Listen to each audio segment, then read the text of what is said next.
ಷಟ್ಪದಿ ಸಾಹಿತ್ಯ, ಉಗಮ, ಬೆಳವಣಿಗೆ ಮತ್ತು ಮಹತ್ವ. ಕನ್ನಡ ಸಾಹಿತ್ಯ ಚರಿತ್ರೆಯಲ್ಲಿ ಷಟ್ಪದಿ ಛಂದಸ್ಸು ಅತ್ಯಂತ ವಿಶಿಷ್ಟ ಹಾಗೂ ಜನಪ್ರಿಯ ಕಾವ್ಯ ಪ್ರಕಾರವಾಗಿದೆ.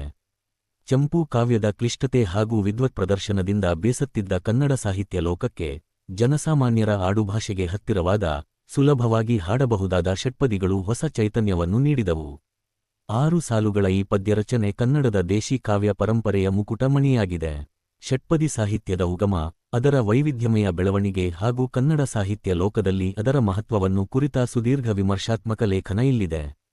ಷಟ್ಪದಿಯ ಸ್ವರೂಪ ಮತ್ತು ಉಗಮ. ಷಟ್ಪದಿ ಎಂದರೆ 6 ಪಾದಗಳು, ಸಾಲುಗಳು ಉಳ್ಳ ಪದ್ಯ ಎಂದರ್ಥ. ಇದು ಮಾತ್ರ ಛಂದಸ್ಸಿಗೆ ಒಳಪಟ್ಟದ್ದಾಗಿದೆ. ಇದರ ಸಾಂಪ್ರದಾಯಿಕ ಲಕ್ಷಣ ಹೀಗಿದೆ: 1, 2, 4 ಮತ್ತು 5ನೇ ಸಾಲುಗಳು ಸಮನಾಗಿದ್ದು, ನಿಗದಿತ ಮಾತ್ರೆಗಳನ್ನು ಹೊಂದಿರುತ್ತವೆ. 3 ಮತ್ತು 6ನೇ ಸಾಲುಗಳು ಪರಸ್ಪರ ಸಮನಾಗಿದ್ದು, ಮೊದಲಿನ ಸಾಲುಗಳಿಗಿಂತ ದೀರ್ಘವಾಗಿರುತ್ತವೆ ಮತ್ತು ಸಾಲಿನ ಕೊನೆಯಲ್ಲಿ ಒಂದು ಗುರು ಸಾಹಿತ್ಯಿಕವಾಗಿ ಕಡ್ಡಾಯವಾಗಿರುತ್ತದೆ. ಉಗಮದ ಇತಿಹಾಸ. ಷಟ್ಪದಿಯ ಲಕ್ಷಣಗಳು ನಮಗೆ ಆರಂಭದಲ್ಲಿ ಕವಿರಾಜಮಾರ್ಗ, 9ನೇ ಶತಮಾನ ಮತ್ತು ಪಂಪನ ಕಾವ್ಯಗಳಲ್ಲಿ ಅಲ್ಲೊಂದು ಇಲ್ಲೊಂದು ಪದ್ಯಗಳ ರೂಪದಲ್ಲಿ ಕಾಣಸಿಗುತ್ತವೆ. ಜಯಕೀರ್ತಿಯ ಛಂದೋನುಶಾಸನ ದಲ್ಲಿ ಇದರ ಶಾಸ್ತ್ರೀಯ ಉಲ್ಲೇಖವಿದೆ.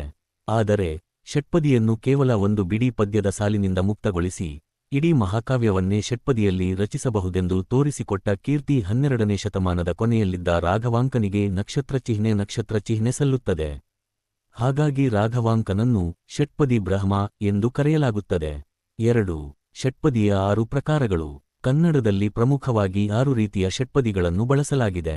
ಇವುಗಳ ಮಾತ್ರೆಗಳ ವಿನ್ಯಾಸ ವಿಭಿನ್ನವಾಗಿರುತ್ತದೆ. 1. ಶರ ಷಟ್ಪದಿ. 4 ಮಾತ್ರೆ ಗಣಗಳ ಈ ಷಟ್ಪದಿ ವೇಗ ಹಾಗೂ ಚುರುಕಾದ ನಿರೂಪಣೆಗೆ ಸೂಕ್ತ. 2. ಕುಸುಮ ಷಟ್ಪದಿ. 5 ಮಾತ್ರೆ ಗಣಗಳ ಈ ಷಟ್ಪದಿಯನ್ನು ಲಲಿತವಾದ ವರ್ಣನೆಗೆ ಬಳಸಲಾಗುತ್ತದೆ. 3. ಭೋಗ ಷಟ್ಪದಿ. 3 ಮಾತ್ರೆ ಗಣಗಳ ಭೋಗ ಷಟ್ಪದಿ ಸರಳ ಹಾಗೂ ಗೇಯಪ್ರಧಾನವಾದದ್ದು. 4. ಭಾಮಿನಿ ಷಟ್ಪದಿ. 3 ಮತ್ತು 4 ಮಾತ್ರೆ ಮಿಶ್ರ ಗಣಗಳ ಈ ಷಟ್ಪದಿ ಅತ್ಯಂತ ಜನಪ್ರಿಯ ಷಟ್ಪದಿ. ಕಥನ ಕಾವ್ಯಕ್ಕೆ ಹಾಗೂ ಭಕ್ತಿರಸದ ಅಭಿವ್ಯಕ್ತಿಗೆ ಇದು ಸಿದ್ಧಹಸ್ತ. 5. ಪರಿವರ್ಧಿನಿ ಷಟ್ಪದಿ. 4 ಮಾತ್ರೆ ಗಣಗಳ ಭಿನ್ನ ವಿನ್ಯಾಸದ ಈ ಷಟ್ಪದಿ ಹೆಚ್ಚು ಪ್ರಚಲಿತದಲ್ಲಿಲ್ಲದಿದ್ದರೂ ವಿಶಿಷ್ಟ ನಾದ ಹೊಂದಿದೆ. 6. ವಾರ್ಧಕ ಷಟ್ಪದಿ. 5 ಮಾತ್ರೆ ಗಣಗಳ ವಾರ್ಧಕ ಗಂಭೀರತೆ, ಪ್ರೌಢಿಮೆ ಮತ್ತು ವೀರರಸದ ನಿರೂಪಣೆಗೆ ಅತ್ಯಂತ ಪ್ರಶಸ್ತವಾದದ್ದು. 3. ಷಟ್ಪದಿ ಸಾಹಿತ್ಯದ ಬೆಳವಣಿಗೆ. ಷಟ್ಪದಿ ಸಾಹಿತ್ಯದ ಬೆಳವಣಿಗೆಯನ್ನು ಮುಖ್ಯವಾಗಿ 3 ಘಟ್ಟಗಳಲ್ಲಿ ಗುರುತಿಸಬಹುದು. ಆರಂಭಿಕ ಕಾಲ ರಾಘವಾಂಕನ ಯುಗ. ರಾಘವಾಂಕನು ತನ್ನ ಹರಿಶ್ಚಂದ್ರ ಕಾವ್ಯವನ್ನು ವಾರ್ಧಕ ಷಟ್ಪದಿಯಲ್ಲಿ ರಚಿಸುವ ಮೂಲಕ ಹೊಸ ಕ್ರಾಂತಿ ಮಾಡಿದನು. ಸತ್ಯದ ಮಹತ್ವವನ್ನು ಸಾರುವ ಈ ಕಾವ್ಯದಲ್ಲಿ ಷಟ್ಪದಿಯು ನಾಟಕೀಯ ಗುಣವನ್ನು ಪಡೆದುಕೊಂಡಿತು. ಇವನವೇ ಆದ ಸಿದ್ಧರಾಮ ಚಾರಿತ್ರ್ಯ ಹಾಗೂ ಸೋಮನಾಥ ಚಾರಿತ್ರ್ಯ ಕಾವ್ಯಗಳು ದೇಶೀ ಛಂದಸ್ಸಿನ ತಾಕತ್ತನ್ನು ಪ್ರದರ್ಶಿಸಿದವು. ವಿಕಾಸದ ಕಾಲ ವಿಜಯನಗರ ಸಾಮ್ರಾಜ್ಯದ ಅವಧಿ. 15 ಮತ್ತು 16ನೇ ಶತಮಾನಗಳು ಷಟ್ಪದಿ ಸಾಹಿತ್ಯದ ಸುವರ್ಣಯುಗ ಎನ್ನಬಹುದು. ಈ ಕಾಲದಲ್ಲಿ ಷಟ್ಪದಿ ಧಾರ್ಮಿಕ ಮತ್ತು ಸಾಮಾಜಿಕ ಜನಪ್ರಿಯತೆಯ ಶಿಖರಕ್ಕೇರಿತು. ಕುಮಾರವ್ಯಾಸ, ಗದುಗಿನ ನಾರಾಯಣಪ್ಪ ಕನ್ನಡ ಸಾಹಿತ್ಯ ಲೋಕದ ಧ್ರುವತಾರೆ. ಇವನ ನಕ್ಷತ್ರ ಚಿಹ್ನೆ ಕರ್ನಾಟ ಭಾರತ ಕಥಾಮಂಜರಿ, ಗದುಗಿನ ಭಾರತ ಭಾಮಿನಿ ಷಟ್ಪದಿಯಲ್ಲಿದೆ. ಕುಮಾರವ್ಯಾಸನು ಭಾಮಿನಿ ಷಟ್ಪದಿಯನ್ನು ಬಳಸಿದ ರೀತಿ ಅದ್ಭುತ.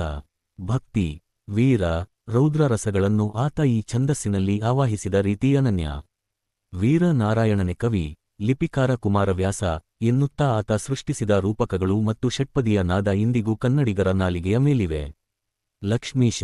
ಇವನ ಜೈಮಿನಿ ಭಾರತ ವಾರ್ಧಕ ಷಟ್ಪದಿಯಲ್ಲಿದೆ. ಲಕ್ಷ್ಮೀಶನನ್ನು ಉಪಮಾಲೋಲ ಎನ್ನಲಾಗುತ್ತದೆ.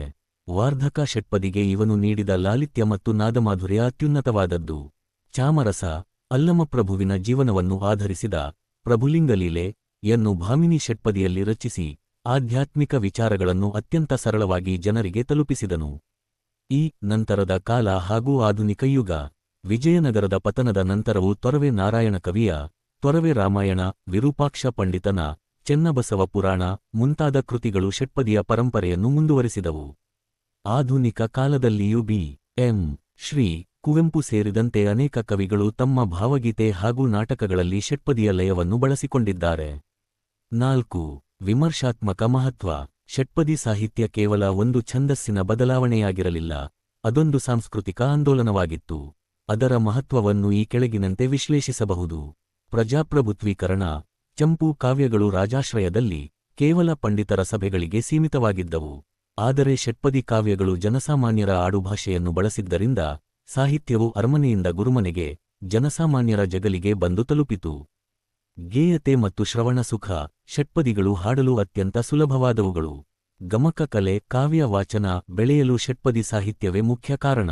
ಭಾರತ ಮತ್ತು ಜೈಮಿನಿ ಭಾರತದ ಪದ್ಯಗಳನ್ನು ಹಳ್ಳಿಗಳಲ್ಲಿ ಇಂದಿಗೂ ಗಮಕಿಗಳು ವಾಚನ ಮಾಡುವುದನ್ನು ಕಾಣಬಹುದು. ರಸಾಭಿವ್ಯಕ್ತಿಯ ಮಾಧ್ಯಮ, ಕುಮಾರವ್ಯಾಸ ಭಾಮಿನಿಯಲ್ಲಿ ರೌದ್ರ ಮತ್ತು ಭಕ್ತಿಯನ್ನು ತಂದಿಟ್ಟರೆ, ಲಕ್ಷ್ಮೀಶ ವಾರ್ಧಕದಲ್ಲಿ ಶೃಂಗಾರ ಮತ್ತು ಕರುಣಾರಸವನ್ನು ಉಕ್ಕಿಸಿದನು.